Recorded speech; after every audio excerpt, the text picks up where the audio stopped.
E um homem de Deus, bênção demais da conta. E nós temos sido ricamente abençoados por esse instrumento que Deus tem usado. Amém?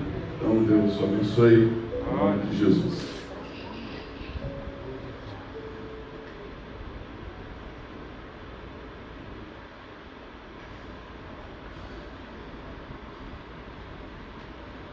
Paz do Senhor, meus amados. Alguma criança que tiver, pode descer com o trabalho das crianças ali embaixo. Abram suas Bíblias no livro de Efésios, capítulo 6, por favor. Eu quero dizer aos irmãos que eu me sinto muito feliz em poder pregar em uma igreja que gosta de estudar a Bíblia. Tenho percebido na sexta, quando eu estava ministrando, já tinha feito essa observação na vez passada. Quando a gente está pregando, os irmãos ficam tão quietinhos. É sinal que estão prestando atenção. Mas mais do que prestar atenção, eu quero que você seja uma pessoa muito sensata, ou seja, pratique tudo que você está entendendo pelo Espírito. Porque às vezes uma palavra pode vir ao meu encontro e eu posso achar ela interessante, agradável, mas não fazer nada com ela. Isso me torna mais culpado do que aquele que não ouviu. Então, se você ouviu o Deus hoje, você tem que dar uma resposta a ele. Eu me sinto muito motivado a ministrar essa palavra, porque tem sido uma verdade que eu tenho vivido entre nós ali no estado do Ceará. Eu quero convidar você a pensar comigo, raciocinar, mastigar esse texto, anotar, ponderar e tomar as suas decisões. Eu vou começar com Efésios capítulo de número 6, versículos número 1 e 2. Olha como começa dizendo o texto: Filhos, obedecei a vossos pais no Senhor, porque isso é justo. Honra teu pai e a tua mãe, que é o primeiro mandamento com promessa, para que te vá bem e seja de longa vida sobre a terra. Eu quero chamar a sua atenção para um detalhe desse texto. Talvez os filhos que estão aqui dizem: eita, ela vem conversa com a gente. Mas se acalme, sossegue seu coração. Eu quero chamar a sua atenção para um detalhe desse texto. O livro de Efésios é uma carta muito prática. Ela fala sobre bênçãos, ela fala sobre graça, ela fala sobre vida prática. Chegando no capítulo 4 em diante é que ela começa a descrever como é a vida de um cristão. Quem mentia não minta mais, quem roubava não roube mais. Ele começa a dizer tudo isso. E ele vai encerrando no capítulo 6 suas orientações finais e se dirige para a convivência, o relacionamento entre pessoas. E a expressão agora envolve um contexto familiar. Filhos, obedeçam aos vossos. Obedeçam aos vossos. Qual é a palavra que está logo implícita nesse texto? Obediência. Só que ele continua no versículo 2 dizendo: Filhos, façam o que agora? Honra. Eu tenho duas palavras para a mesma situação, que talvez nem fosse necessária ao ver de algumas pessoas. Se já está dizendo para obedecer, por que está dizendo que é para honrar? Porque honra e obediência são duas coisas muito diferentes. Alguém pode obedecer e não honrar, mas dificilmente quem honra não obedece. Eu posso obedecer meus pais porque eu tenho medo deles. Eu posso obedecer meus pais porque eu preciso daquilo que quero conquistar depois desse princípio de obediência. Eu posso obedecer meus pais porque não me há outra alternativa. Essa é um fato. Eu tenho um menino de 17, vai fazer 17 anos no próximo mês, e ele pode me obedecer simplesmente porque eu sou o chefe da casa, eu sou o pai, sou eu que ponho o feijão na mesa. Mas não necessariamente significa dizer que toda vez que ele me obedeceu, ele me honrou. Ele pode ter ido, mas não ter colocado o coração no que fez. E por isso Paulo, muito inteligente, ele diz: além de obedecer, vocês precisam honrar. Porque honra está muito além da obediência. É fazer o que se faz com o coração naquilo que se faz. É fazer mesmo sem entender, simplesmente por perceber que isso agrada aquilo a pessoa que te solicitou. Honra é colocar alguém em uma posição e dizer assim: posso não compreender o que você pediu, posso não entender por que tem que ser assim, mas por honrar você, assim eu farei. Só há um homem na Bíblia que chama a atenção de Deus por conta desse princípio, e ele nem crente era, vou dizer assim, nem judeu ele era. É um soldado, é um centurião que entende o princípio de honra. Quando ele está com um filho, ou um servo, algumas versões vai dizer doente, Ele vai ao encontro de Jesus, alguém vai ao encontro de Jesus dizendo: Senhor, o servo do centurião, ele é muito amigo, ele ajudou a construir nossa sinagoga, ele está muito doente. Jesus diz assim: tudo bem, eu vou lá. Só que no meio do caminho ele aparece e diz: Senhor, eu não sou nem digno, o Senhor entra na minha casa, diga uma. Por que ele está dizendo isso? E aí ele explica: porque eu sou autoridade e tenho alguém debaixo de minhas autoridades, e digo vai, e ele vai. Eu digo vem, e ele vem. Sabe o que ele está dizendo? Eu reconheço sua autoridade, eu reconheço quem você é. Então basta uma. Sabe o que Jesus disse? Nunca vi uma fé assim. Essa fé, ela é classificada como uma fé que surpreende Jesus. É uma grande fé. E Jesus ficou tão surpreso e disse para os discípulos: nem em Israel eu vi uma fé como essa. Por que Jesus está surpreso? Porque esse homem entende o princípio de honra. Honrar é reconhecer quem está acima de você, é reconhecer e colocar, eu vou ser mais claro, é reconhecer e colocar alguém acima de você. E esse é um princípio que está logo revelado aqui na relação entre pais e filhos. Filhos não apenas obedeçam, filhos, e mais? Honrem. Por quê? E aí o texto vai dizer: porque esse é o único mandamento com promessa, para que você vá bem e te viva anos sobre a terra. Agora, pegando isso, eu quero que você mergulhe no que as Escrituras vão falar sobre o princípio de honra. Ontem eu comentei um pouco sobre isso, eu quero debruçar um pouco mais. Deus, Ele sempre respeitou, Ele sempre soube tratar esse assunto entre os homens. Quando Ele ungiu Arão para ser sacerdote, ele foi ungido para quê? Quando Deus ungiu para ser sacerdote, Deus deu a ele uma posição de honra. Só que Arão e os seus filhos saíram da direção. Seus filhos foram mortos porque acenderam fogo estranho, ou seja, não seguiram o princípio que devia ser, e eles morreram. Mas depois, Arão vai ser morto. E agora, Arão é chamado perante todo o arraial. Moisés diz: chame-o perante todo o arraial. O Senhor disse a Moisés: porque eu matarei perante todos. Todos verão como acontecerá. Só que antes de Deus matar Arão, sabe o que Deus disse? Tire a roupa de Arão. Por que Deus pediu para tirar a roupa de alguém que já vai morrer? Vai botar ele a expor a sua vergonha? Claro, ele não ficou nu. Sabe o que o texto está dizendo? Tire a sua estola sacerdotal, porque eu não posso matar quem está revestido de autoridade. Porque eu não posso matar quem está vestido de autoridade. Tiraram a estola sacerdotal e ele agora é morto. Deus não matou Moisés antes de Moisés ter repassado o cargo para alguém. É preciso Moisés descer, passar o cargo para Josué, para depois subir para o monte, o próprio Senhor o levar, matar e o sepultar. Deus não matou, não terminou a vida de Saul antes de passar aquilo que tinha que ser passado para o Davi. Deus não fez isso com Eliseu antes, não levou Elias antes dele ter ungido seu sucessor. Você sabe o que Deus está me ensinando com isso? O próprio Deus respeita um princípio chamado honra. Deus nunca quebra princípios. Se existe algo muito forte em Deus, é que Ele é altamente respeitador dos princípios. E Ele mesmo está dizendo sobre isso, porque o que Paulo está dizendo aqui foi o próprio Deus que deu lá em Êxodo. Nos mandamentos que são apresentados, ele começa exatamente assim: ame o Senhor de todo o seu coração, com todas as tuas forças, com todo o teu entendimento. Resumindo, honre o Senhor. Aí vem continuando: não terá outros deuses, não se prostrará, guarde os meus sábados. E chega agora na relação com os homens: honre teu pai e a tua mãe. Então perceba que os mandamentos estão, os seus primeiros relacionados a Deus e os seus segundos relacionados aos homens. E todos eles têm a mesma coisa em voga: o princípio de honra.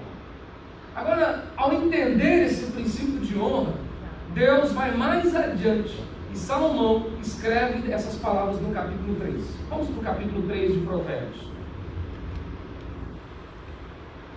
Eu queria que você me acompanhasse na Bíblia. Se você não for tão hábil, você anota os textos para fazer essa reflexão em casa.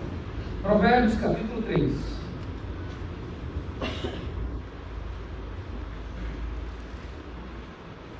Salomão começa a falar sobre sabedoria. Ele diz: não te esqueça dos meus ensinos. Ele vai dizer: eles vão te acrescentar, vão te dar vida. E aí de repente ele chega no versículo de número 9 e ele diz agora assim: capítulo 3, versículo 9. Honra a quem? Ao Senhor. Você percebe de novo o princípio de honra?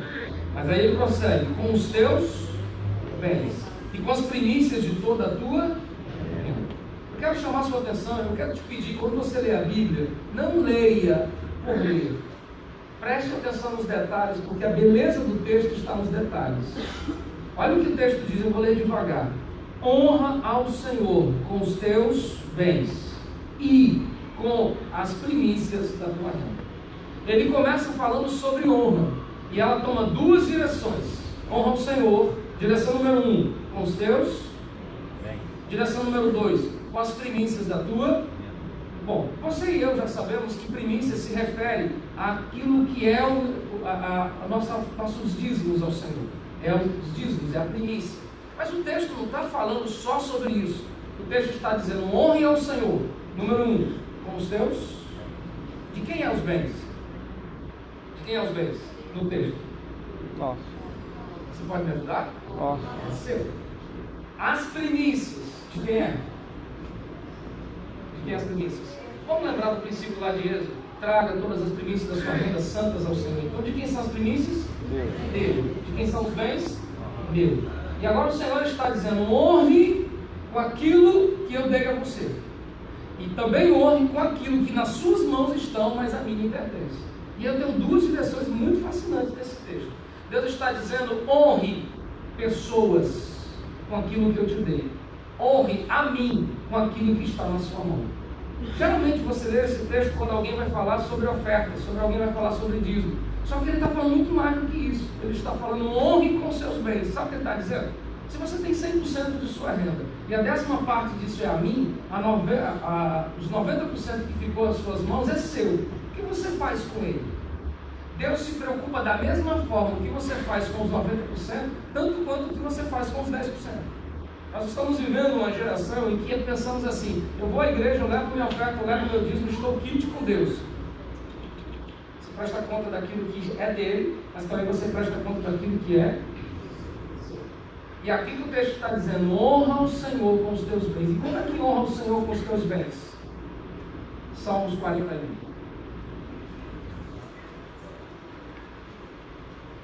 Salmos 41.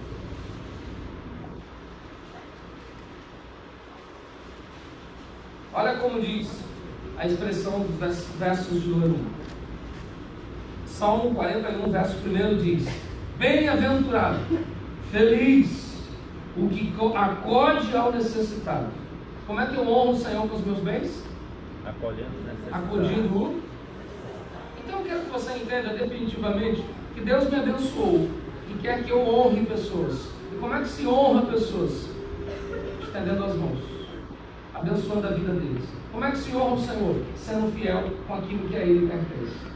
São duas coisas que estão estritamente ligadas. Você será feliz se você acudir ao necessitado.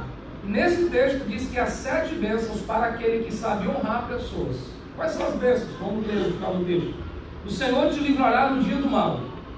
Eu vou dizer que quem crê recebe. O Senhor te livrará no dia do mal.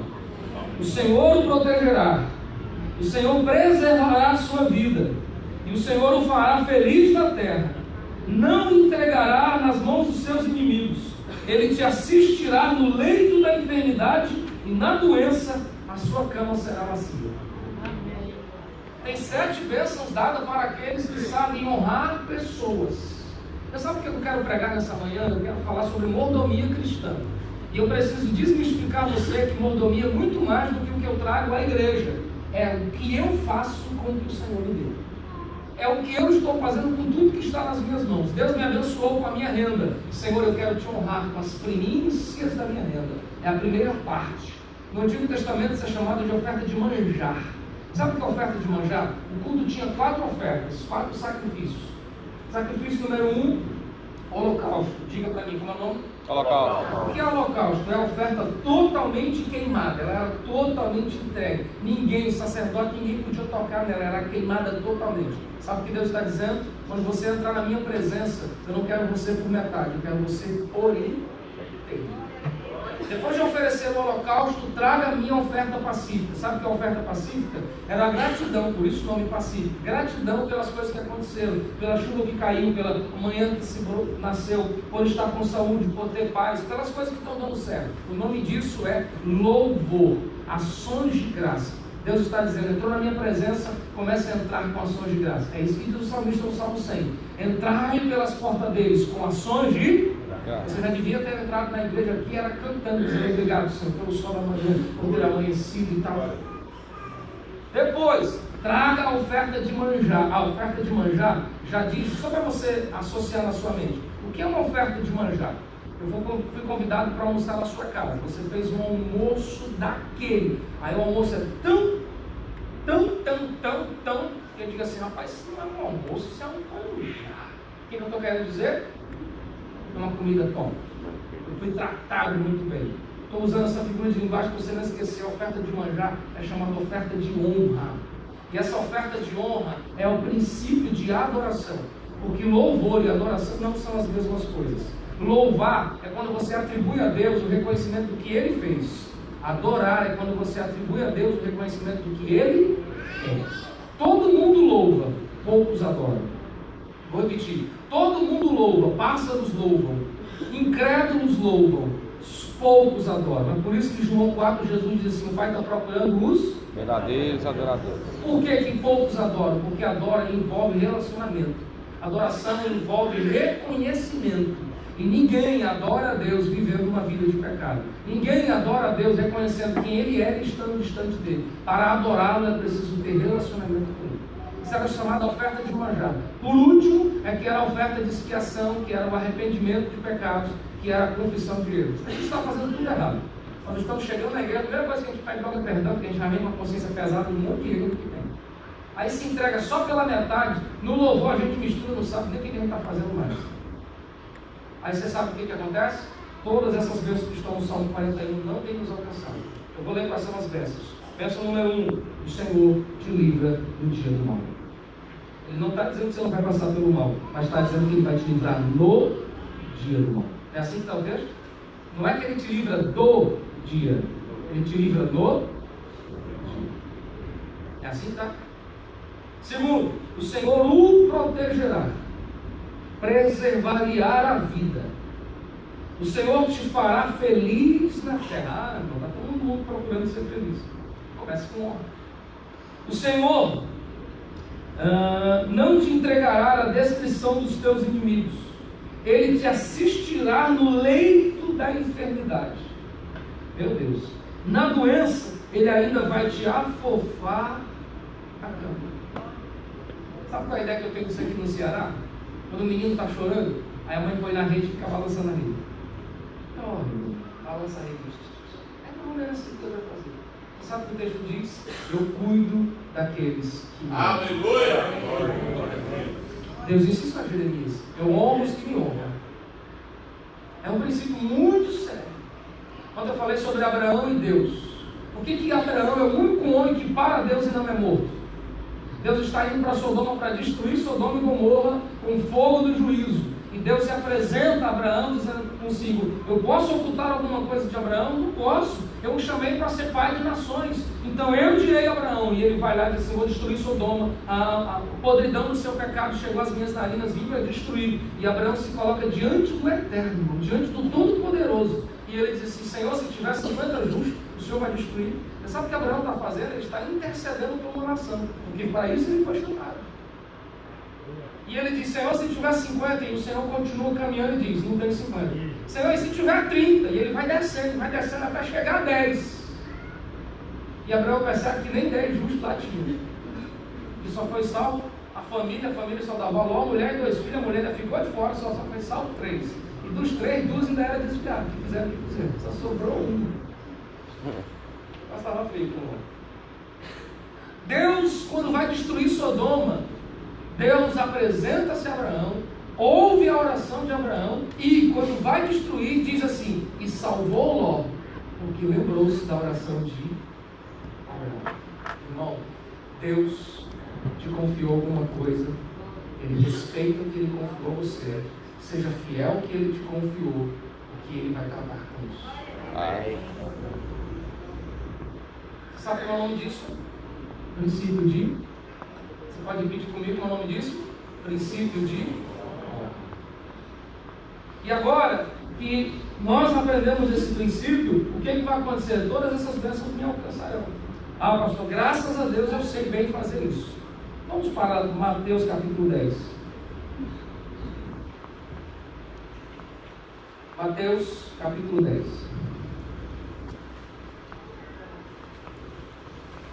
Graças a Deus eu sei bem fazer isso, pastor. Eu tenho honrado. Então eu quero chamar a sua atenção para um detalhe. Mateus 10, 40.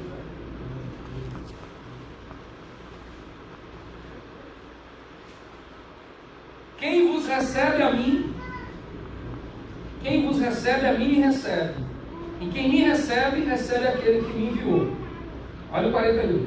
Quem recebe um, na qualidade ou no caráter de, recebe galardão de. Olha que coisa. Quem recebe um profeta, na qualidade de profeta, recebe galardão de. Quando você honra pessoas, você atrai para si as bênçãos que estão sobre essa pessoa. Aí ele diz: honre o profeta. Mas o que mais ele diz? Continua.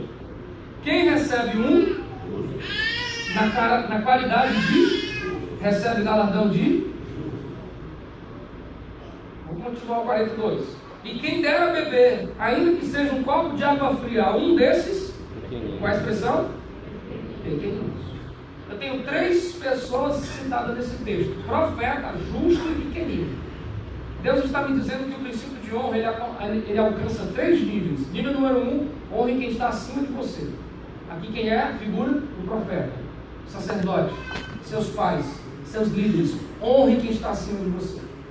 Ah, pastor, graças a Deus eu sei honrar isso. Segundo, honre quem é igual a você. São justos. Porque na Bíblia, Romanos 5 diz que em Deus, pela fé, nós somos justificados. Então todos nós somos justos, pela graça. Então honre quem está acima, mas também honre quem é igual a você. E aqui começa a ter uma dificuldade. A gente não consegue. Honre as pessoas que são semelhantes a você. E aí vai para o terceiro nível. E honre os... E aí, entre parênteses, eu vou dizer: honre quem é acima, honre quem é igual e honre quem está menor que você. Nós temos um problema. Tem gente que só sabe honrar quem está acima. Tem gente que só sabe honrar quem está... Está vendo que eu não vou honrar? Honra quem está precisando. Mas o texto diz: honra o pequeno, honra o que é semelhante e honra o que está... Está entendendo, irmão? Eu posso falar amém? Amém.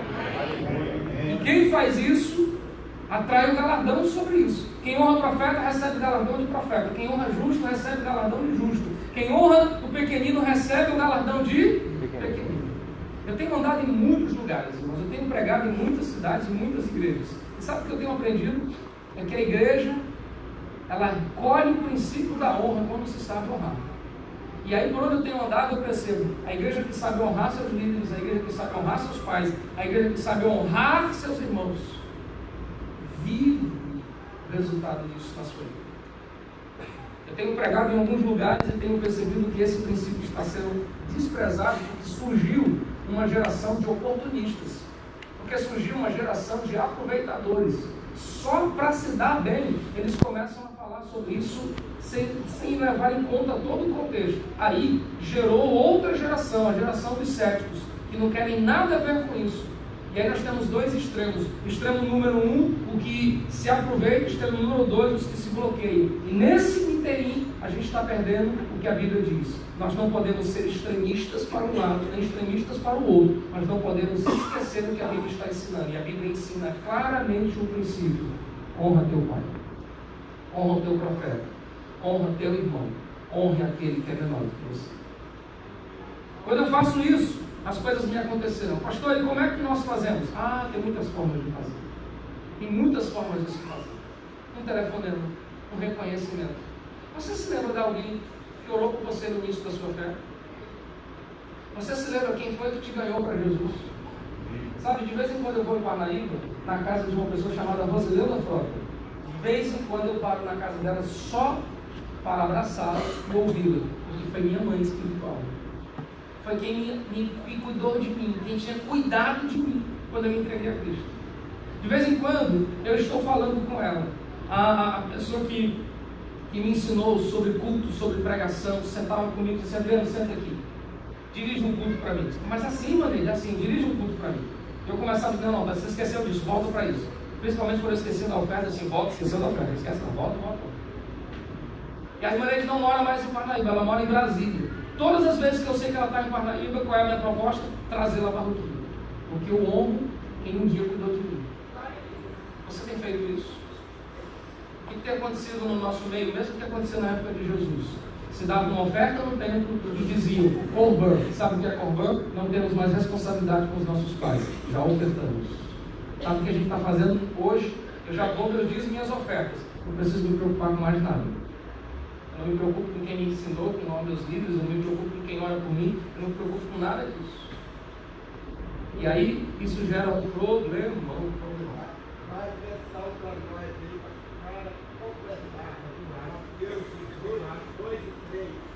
Até os 18,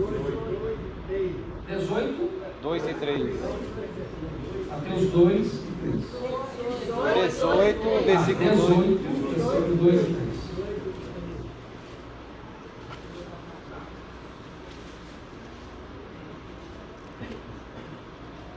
Jesus, chamando uma criança, a coloca no meio deles e diz que em verdade vos digo que se não vos converteres e não vos tornares como crianças, de modo algum entrareis no reino dos céus. Eu acho interessante nesse texto que todo mundo pensa assim: quem não for como uma criança. Mas o texto não disse isso. Vamos ler o texto de novo, versículo 3. E em verdade vos digo que se não vos tornares, qual é a primeira coisa? Se converter. Depois de se converter, se torne uma. Não é só ser uma criança. É que ser uma criança tem que ser um menino. É um menino. Então Jesus, ele já sabe de tudo, já amarrava o negócio bem amarradinho. Ó, eu quero que você seja igual a criança, mas convertido. Obrigado, meu amado, obrigado. Então veja, a gente pode honrar pessoas simplesmente assim. Eu visito, eu pergunto como está, eu me importo com eles. No dia 5 da manhã eu sou acordado com uma pessoa me ligando. 5 horas da manhã, imagina, o problema aconteceu. E a pessoa chorava no telefone e disse: você está bem? Eu disse: estou, irmão. Era Mauro, posso dizer, vocês não conhecem? Eu disse: estou bem, irmão Mauro. Mas o que foi que houve? Não, eu fui incomodado a orar por você e eu não consegui esperar amanhecer o dia, me perdoe. Mas o senhor está bem? Eu disse: estou, irmão Mauro. Mas o senhor está bem mesmo? O senhor está bem? E terminou a ligação, eu sentei ao chão e eu disse: Deus, que bom saber que o Senhor tem levantado pessoas para orar comigo. Sabe o que isso gera no coração do líder? Vontade de avançar. Mais do que alegria, gera vontade de avançar. Você tem ligado para o seu líder para dizer assim: estou orando por você? Aí você fica feliz quando o seu líder diz assim: orei por você hoje? Não fica? Você tem ligado para os seus pais para dizer assim: pai, ele já é velhinho, já cresceu, já está, você casou, tem sua família, e aí você liga para o pai só para dizer assim: pai, estou ligando só para dizer que te amo. Te agradeço por você fez na minha vida.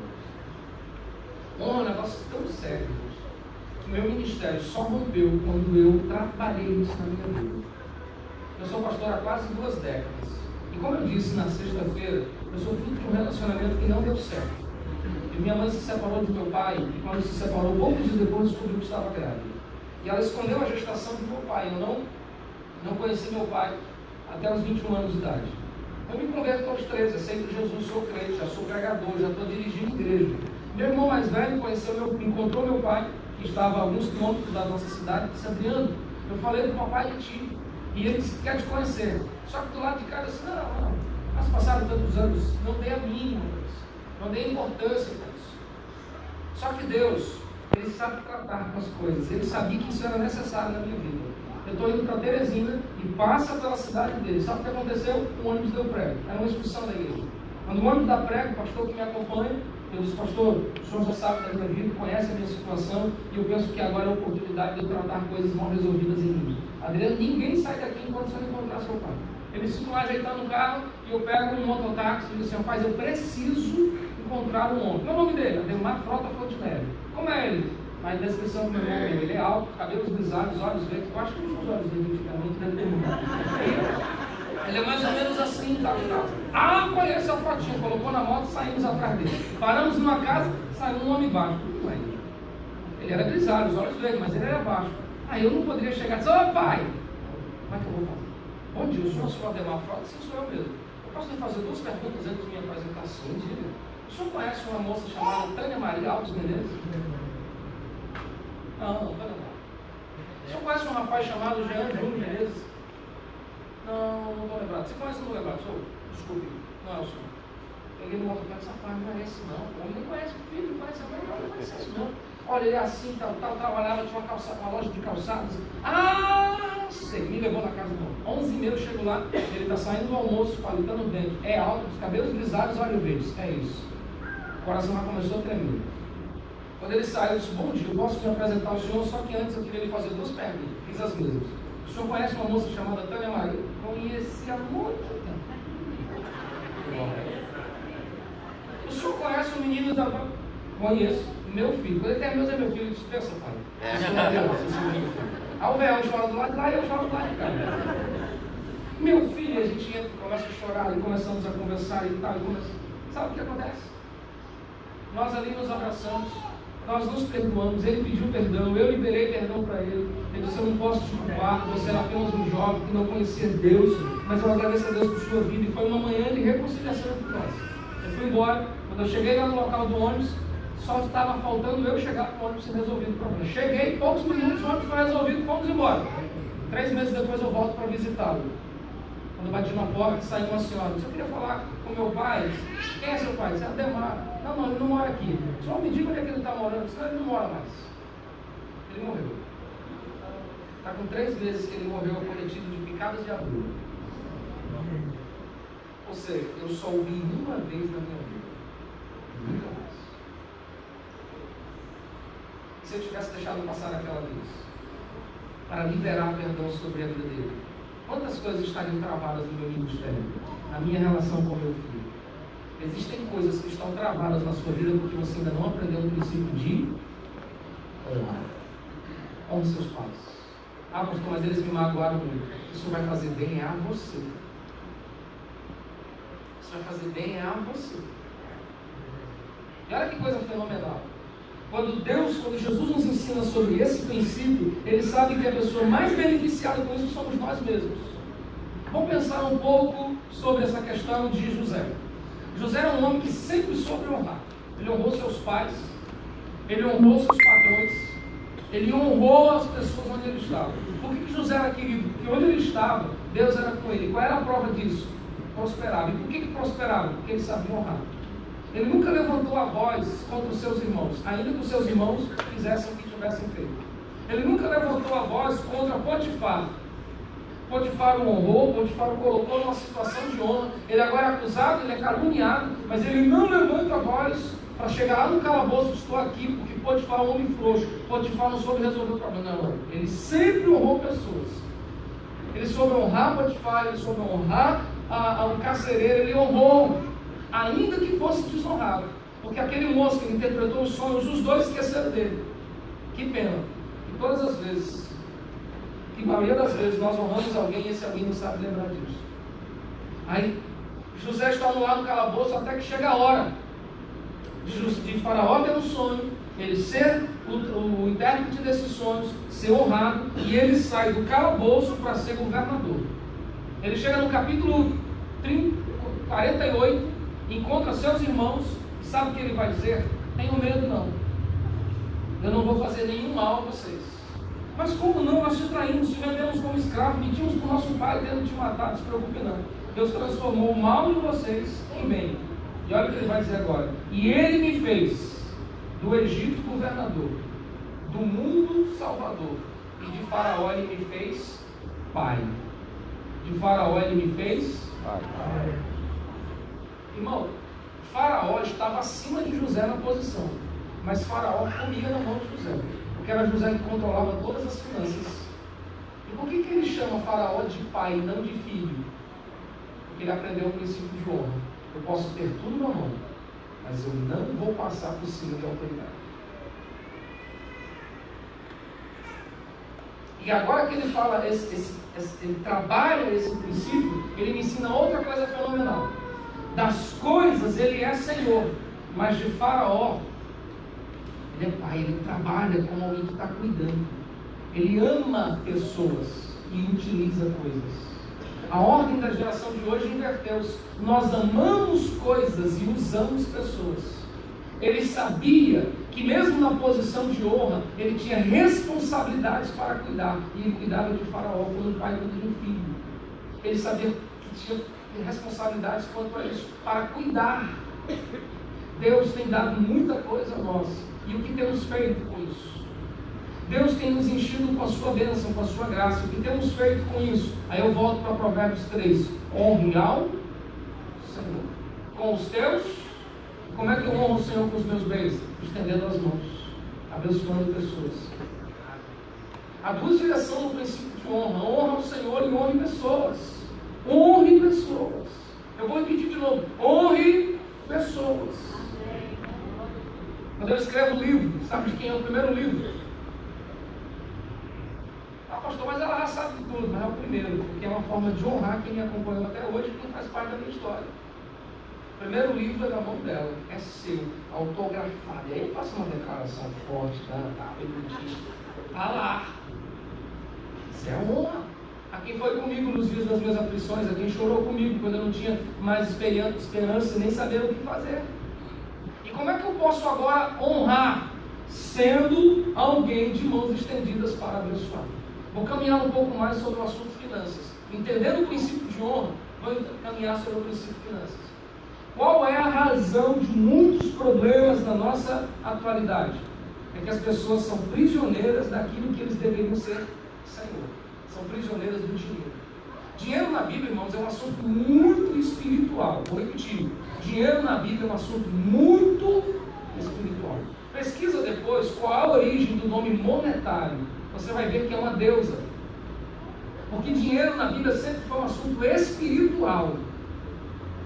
E aí, nós tratamos como se fosse uma coisa qualquer e fazemos com o nosso dinheiro o que a gente quer. Não, eu já dei o que é do Senhor, o meu eu faço o que eu quero. Não, eu faço isso, não, Deus vai cobrar isso de você. E nós precisamos entender que a razão do dinheiro tem sido a calamidade de muitas pessoas. Foi assim com Acás. A casa de Acás foi derrubada e sua família levada, morta a pedradas por causa de dinheiro.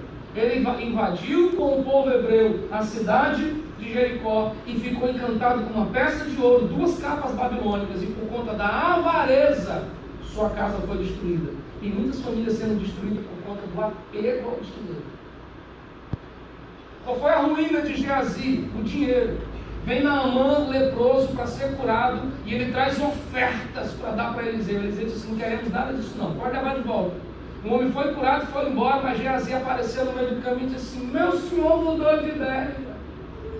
É que chegou uns visitantes lá em casa e a gente não tem nada para dar, então me dê um pouco. Naamã inocente, mas é claro que eu dou. Tome aqui e encheu, que mandou gente ajudar a levar.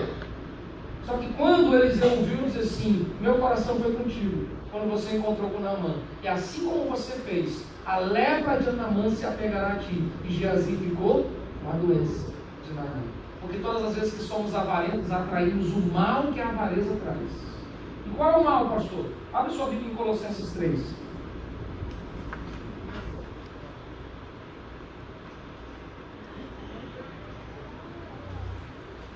Colossenses capítulo 3.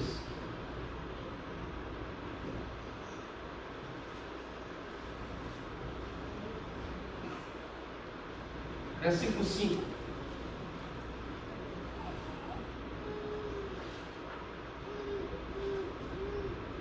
Olha que palavra Paulo está dizendo. Versículo 5 diz: fazei, pois, morrer a vossa natureza terrena. 2 pontos. Prostituição, impureza, paixão lasciva, desejo maligno. Qual é a expressão que vem agora? Vírgula. Que é? Você sabe o que Paulo está dizendo? Que a avareza, ela é um princípio espiritual. Há um Deus que se esconde por trás dela. E todas as vezes que eu sou avarento, ou seja, que eu não sei usufruir o que Deus me deu, porque nós temos 2 classes de pessoas. A primeira vai dizer 3. Nós temos aqueles que vivem o que não têm, para chamar a atenção das pessoas, dizendo que tem. Nós temos aqueles que não sabem viver o que têm, e temos aqueles que não sabem nenhuma das duas coisas. Eu sou pastor em Barroquinha e eu conheço pessoas extremamente desabastadas financeiramente. Eu fui chamado para orar, ele estava no leito de enfermidade. Olha, eu só não levei uma oferta para ajudar o homem, porque eu não imaginei que a situação era tão grave. O homem tem posses e vive com um mendigo. Mas também já fui chamado para orar por pessoas que eu sei que a situação financeira era complicada. E quando cheguei lá, vi uma vida que não condiz com aquilo que eu ganho. Então nós temos aquilo que Salomão diz: a pobre que se faça rico e a rico que se faça. Tem gente que vive sem perceber a sua situação. E aí surge o terceiro problema. Traz a culpa para Deus. Ah, meu Deus, ó, você é fiel na sua premissa, mas você não tem sido fiel com aquilo que é seu.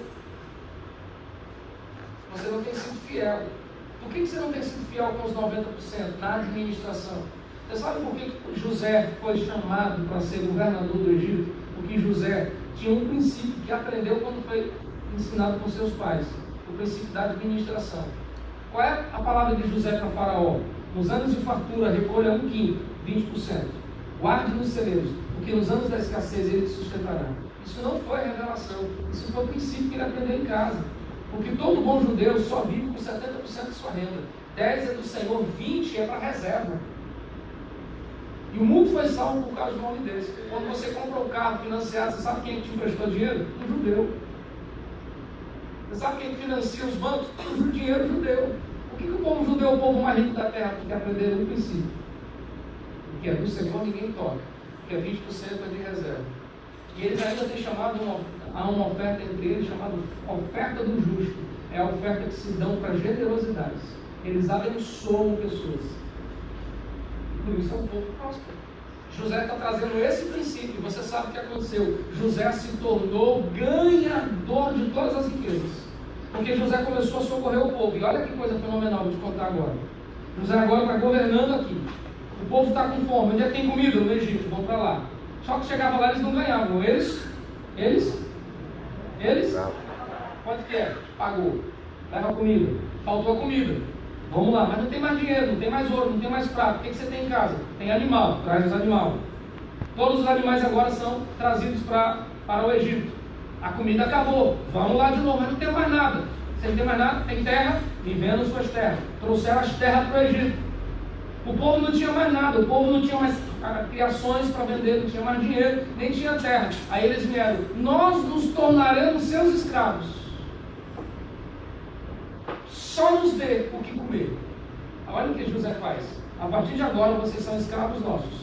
E olha o que ele diz: vocês vão agora voltar para casa, vão levar a comida que vocês querem, mas vocês ganharam de volta a terra de vocês, vocês ganharam de volta os animais de vocês, as posses de vocês. Vocês agora vão trabalhar, porque vocês agora não são mais filhos estrangeiros, vocês são servos de Faraó. E como vocês são servos de Faraó, vocês ganharam tudo de volta e não vai faltar comida na mesa de vocês. Porque qual é o dever do patrão? Cuidar do seu? Não é? Você está entendendo o que eu estou dizendo? Aí eles voltam para casa com as terras conquistadas, com os animais de volta, como servos, ganhando o alimento todas as vezes. Só tinham que trazer o seu quinto para Faraó. Você sabe o que isso me ensina, irmãos? Que quando você é apenas um estranho, quando você está lá no mundo e traz seu dinheiro, traz sua oferta, traz seus bens, você apenas é um estranho. Mas quando você traz sua vida e diz: eu me tornarei servo teu, sabe o que Deus diz? Então pegue tudo que você trouxe, leve de volta, porque agora sou eu, Deus, que vou cuidar de você. Você não precisa ficar preocupado com nada. O povo tinha necessidade de comer, vende animal. Quando eles se tornaram servos, quando a igreja se torna serva do seu Senhor, nada nos faltará. Quem é seu patrão? Quem é seu patrão? Fui para Teresina pastorear lá. Ontem eu falei um pouco sobre isso. E cidade grande, as despesas são bem maiores. Eu tinha um filho de 95 e esse filho chamava bem na cidade pequena. Mas quando chegou na cidade grande, a gente começou a ficar, pastor. Parece que ele desenvolveu um caso de horror com a oficina e não queria mais sair de lá. Eu falei, esse negócio não está certo, você é um devorador na minha vida, eu preciso vender esse carro. Vendi um carro, eu preciso comprar outro. Eu tinha 10 mil para dar de entrada. Todo lugar que eu vou para comprar, as pessoas não queriam vender, porque pastor, misericórdia. Você tem que dizer que não é pastor, rapaz.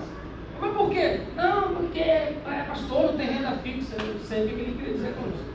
Eu disse, moço, eu não posso negar o que eu sou. Eu amo o que eu faço. Se não dá para comprar aqui, vou na outra. Fui na Volks, fui na Ford, fui em todos os lugares. Até que eu cheguei na Fiat assim, olha para a senhora, eu quero comprar esse carro. Eu botei a mão em cima do carro. Eu sou pastor, não peço para me negar o que eu sou. E vou pagar esse carro, pelo amor de Deus, me venda. Calma, moço. Passaram para a financeira, me ligaram com 24 horas, qual a sua profissão? Eu sou pastor. Tá bom, obrigado, desligou aqui, está vendendo. Comprei o carro. Compramos um carro, agora nós tínhamos um problema, pagar a prestação. 48 prestações. Minha filha, o negócio apertou. O que nós vamos fazer? Sabrina, eu vou arrumar um emprego. Eu arrumei um emprego com uma irmã, numa empresa que tinha uma sociedade, uma irmã e uma outra pessoa na empresa. E todo dia de manhã ela ia para esse trabalho, a renda dela nos ajudava muito na quitação disso. Só que o trabalho dela começou a consumir o tempo dela. E como pastor, muitas das coisas eu preciso dela. Uma visita, alguma coisa eu não a tinha. Ela saía às 5 da manhã, levantava para fazer, deixar tudo pronto. 7 horas tinha que entrar no serviço, só voltava às 5 horas da tarde, já íamos direto para o culto.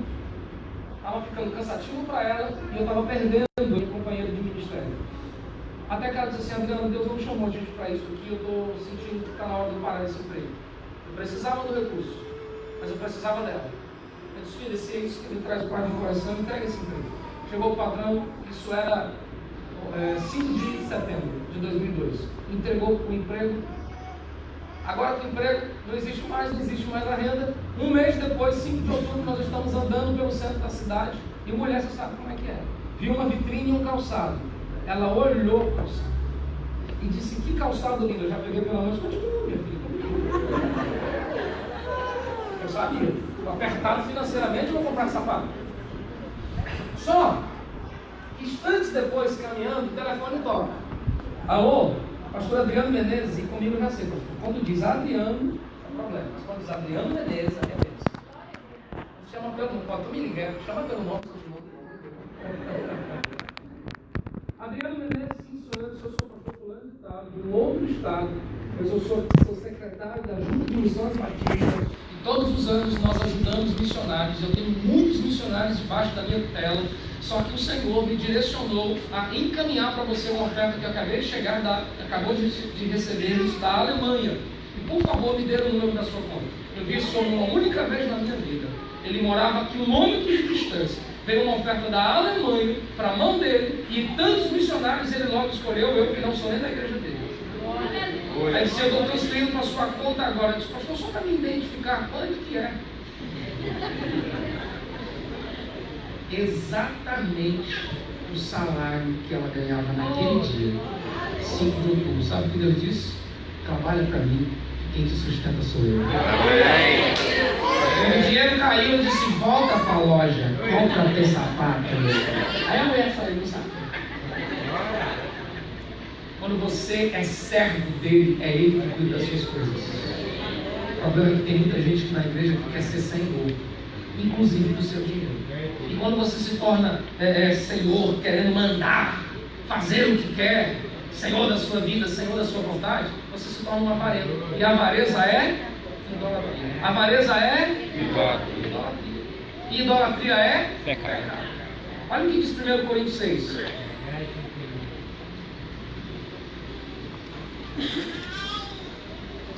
1 Coríntios 6. Isso é tão sério que Paulo vai dizer no capítulo 6 de 1 Coríntios, no versículo 10. Vamos começar do 9.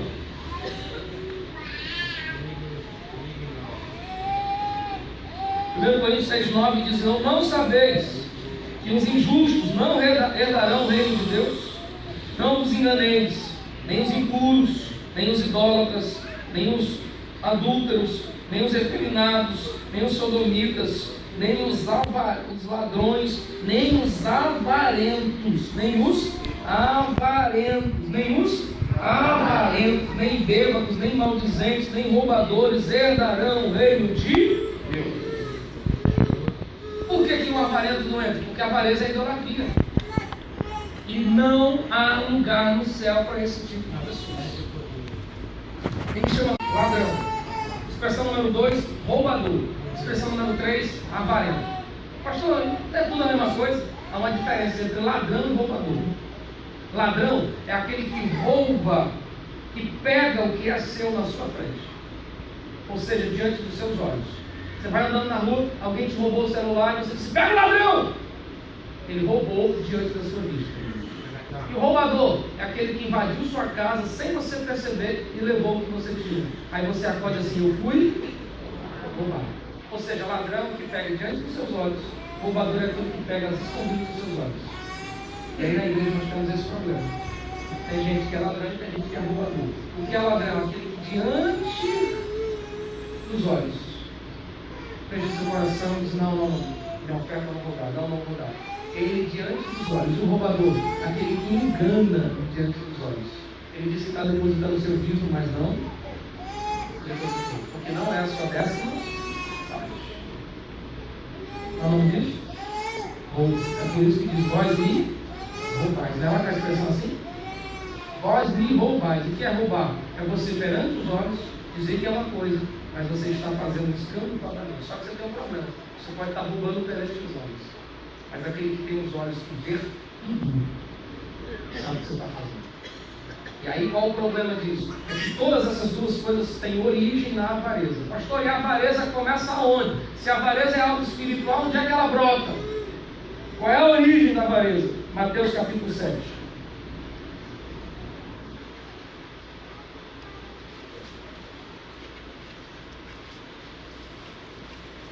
Mateus capítulo 7, versículo 21.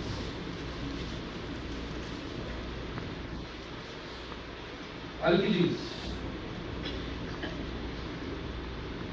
Desculpe, Marcos 7. Desculpe, Marcos 7. 7:21. Porque de dentro do coração do homem é que procedem os maus desígnios, prostituição, furtos, homicídios, adultérios. Qual é a palavra que vem agora? Qual é a origem da avareza? Dentro do nosso? Qual o problema da avareza? Porque ela é pecado. Por que ela é pecado? Porque ela desonra Deus e pessoas.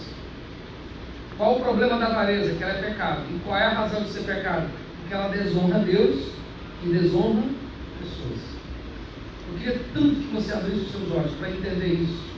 Porque nós não nos tornamos o que somos, o que devíamos ser, porque somos ainda prisioneiros do dinheiro. Dinheiro é um negócio tão sério, irmão, que ele foi o primeiro problema no mundo e o primeiro problema na igreja.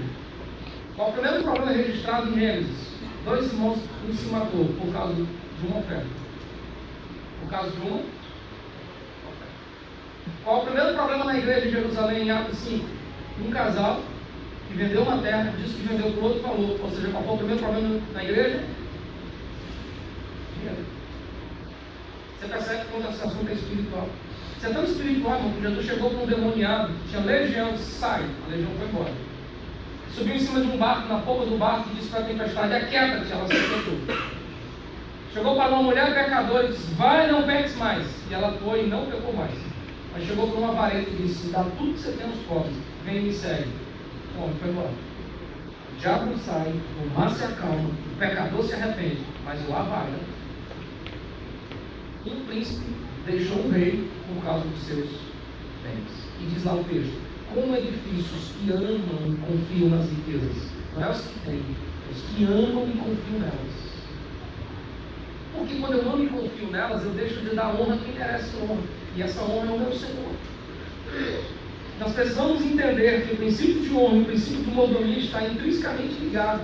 Eu preciso ser prudente nisso, porque nisso bênçãos são liberadas sobre a minha vida. Talvez hoje você não perceba, eu não sinto necessidade, eu estou bem, eu tenho minha renda, eu não preciso me preocupar com mais ninguém. Você não percebe isso agora, mas um dia você vai ao leito de doença. Um dia você vai ao leito da enfermidade, um dia você vai ao dia mau. Salmos 41 diz que Ele afofa a cama daqueles que sabem honrar no dia da sua enfermidade. O Senhor assistirá. Provérbios, capítulo 28. Olha o que vai dizer Salomão.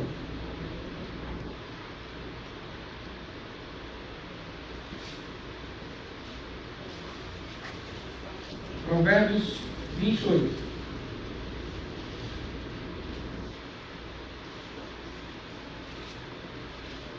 Versículo 16. Provérbios 28, 16. O príncipe, falto de inteligência, multiplica as opressões, mas o que aborrece a avareza faz o quê? Viverá muitos anos.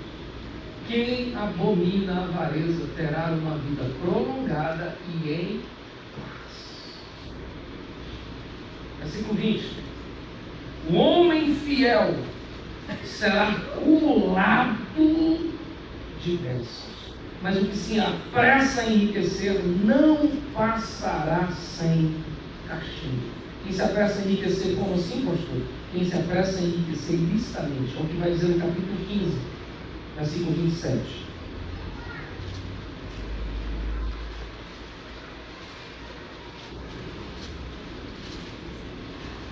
Provérbios 15, 27.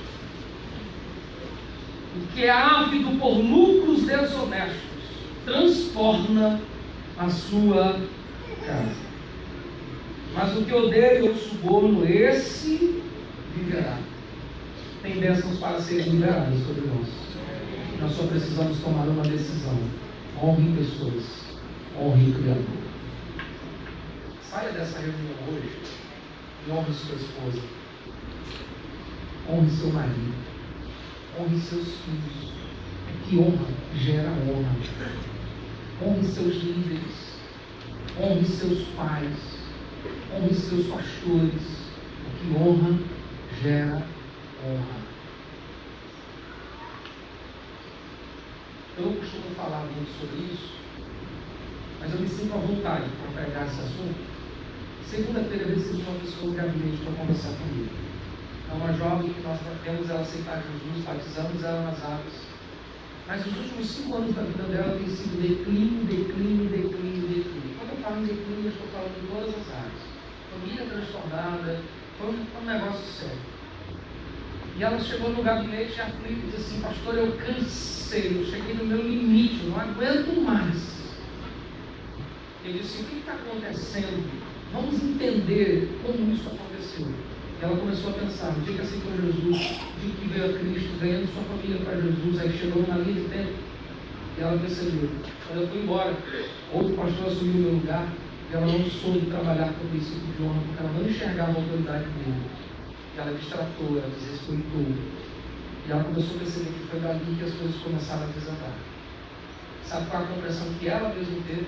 Eu preciso tratar coisas mal resolvidas. Na mesma hora ela pegou o telefone e ligou para o pastor. Ela termina de ligar para o pastor, eu vejo uma pessoa com um sorriso no semblante. Amanhã, no dia seguinte, ela disse assim: pastor, como minha alma está sendo liberta. Porque, irmãos, o princípio de autoridade e de honra é algo muito sério. E eu creio no tempo de restauração para essa moça. Eu a vi na segunda-feira. Eu creio no tempo de restauração porque ela não entendeu onde estava o ponto de emergência. Você não vai ser próspero se você não souber honrar seus pais. Você pode juntar riquezas, mas elas voarão de sua mão se você não souber honrar quem um dia cuidou de você. Seus líderes, as pessoas que estão sobre você, que são iguais a você e que são menores que você. Você entende o que eu estou pregando? Eu quero liberar como sacerdote e profeta de Deus uma palavra que te liberte. Eu tenho compromisso com essa palavra. Eu quero que você seja livre. Todo espírito que se esconde por trás do dinheiro, porque ele não é seu Senhor. Ele não é seu Senhor. Ele não é o seu Senhor. Amém. Ananias não é seu filho. Acã não será sua história. Geazi não será sua vida. quando nós falamos desse princípio, me vem à memória Abel. Dois segundos, me vem à memória Abel. Sabe que a Bíblia fala sobre Abel? Que a oferta de Abel foi agradável. Só que antes de Deus aceitar a oferta de Abel, Deus aceitou o Abel. Vamos ler o texto de Gênesis?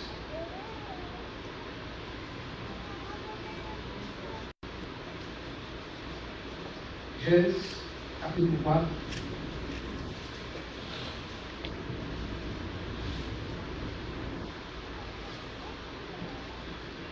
Gênesis 4. Há dois filhos que são trazidos, Deus entrega Abel e Caim, a Adão e Eva. Não são os únicos, mas eles são revelados aqui por serem uma história. E eles agora estão indo adorar o Senhor. Versículo 2 do capítulo 4 começa dizendo: depois deu à luz Abel, seu irmão, e Abel foi, e Caim foi. Aconteceu que no fim dos tempos trouxe Caim do fruto da terra uma oferta ao Senhor. O que Caim trouxe? Uma oferta. Ele ofertou conforme o que ele tinha. Porque ele era lavrador, trouxe fruto. Abel, por sua vez, trouxe do seu e da gordura desse. E agradou-se o Senhor. De quem? De Abel. E da sua. Antes de olhar para a oferta, ele olhou para quem? O ofertante. Por que agradou-se de Abel? Judas vai dizer que o coração de Caim era maligno. Caim era tão mal que quando o Senhor vai repreender ele, o Senhor pergunta: cadê seu irmão? Olha a resposta dele: por acaso eu sou guardador dele? Irmão, Deus falar com você, você responder desse jeito aí. Se eu falasse com a minha mãe, eu perguntava o que roda até hoje. Mas não é assim, Deus. Caim não tinha reverência e nem honra ao Senhor. Por isso Deus não recebeu sua oferta. Não é porque era do fim dos tempos. O radical dessa palavra não é dizer que era o resto que subiu, não. Ele está trazendo na sua colheita. Só que ele não trouxe o coração naquilo que ele fazia. Tudo que se faz sem o coração chama-se desonra. Tudo que se faz colocando o coração, o nome disso é honra. Honre ao Senhor com os teus bens, com a primícia das tuas rendas, e teus celeiros transbordarão. Mas quem é que não quer que isso aconteça? Quem não quer ver você abençoado? O inferno. O último texto. Acho que a gente está lembrando um monte de coisa. A hora já tocou ali. Em Êxodo, quando o povo está saindo do Egito, Faraó recebe uma ordem: vai, adore a Deus, leve os homens e adore a Deus. Aí Moisés disse: não, senhor, nós não vamos só os homens, não. Pois está bom, vai os homens e as crianças. Não, senhor. Versículo 9 do capítulo 10 de Êxodo. Olha o que Moisés vai dizer. Capítulo 10, versículo 9 de Êxodo. Respondeu-lhe Moisés: havemos de ir com os nossos. Você achou? Êxodo 10, versículo 9. Faraó está dizendo: vá, leve os homens, deixa as crianças no rebanho. Não, senhor, nós vamos a todo mundo. Pois está bom, leve as crianças, mas deixa o rebanho. Olha o que ele diz. Respondeu-lhe Moisés: havemos de ir com os nossos jovens, com os nossos velhos, com os nossos filhos e filhas, e com os nossos rebanhos, com os nossos gados. Havemos de ir, porque temos de celebrar festa ao Senhor. Aí Faraó dá uma ordem dizendo: não pode, não dá, vocês viram tudo. Aí ele vai dizer por que tem que ir com tudo. Versículo 25 do mesmo capítulo. Respondeu Moisés: tu nos tem de dar em nossas mãos sacrifícios holocaustos que ofereçamos ao Senhor nosso Deus, e também os nossos rebanhos irão conosco, nenhuma unha ficará, porque dele havemos de tomar para servir ao Senhor nosso Deus, e não sabemos o que haveremos de servir ao Senhor até chegarmos lá. Sabe o que Moisés está dizendo? Nós vamos sair daqui, mas é levando tudo, nossa casa, nossos filhos, nosso rebanho. Sabe o que isso ensina? Deus quer tudo que está à sua volta na presença dele. Aí o inferno diz assim: não, não é só você, é você e sua família. Não, mas tá bom, mas você e sua família, deixa o dinheiro. É você, sua família e seu. Tudo que é meu no altar de Deus. Minha vida, meu tempo, meus filhos, meus talentos, meus recursos, tudo ao Senhor. Ao Senhor. Quando Salomão foi matar Joabe corre para se salvar. Como é que se salva de um rei? Só clamando alguém mais forte do que o rei. Ele correu para o altar e ele pegou nas pontas do altar. E quando ele estava ali, nem Salomão poderia matá-lo. É como se ele estivesse dizendo: no altar eu estou guardado. Guarde esse princípio. No altar você está guardado. Ninguém toca em você se você estiver no altar. Traz sua vida para o altar. Traz teus filhos para o altar. Traz tuas finanças para o altar. Traz teu coração para o altar. Porque no altar, veja, Senhor, a tua história. Fique de pé, por favor. Pastor.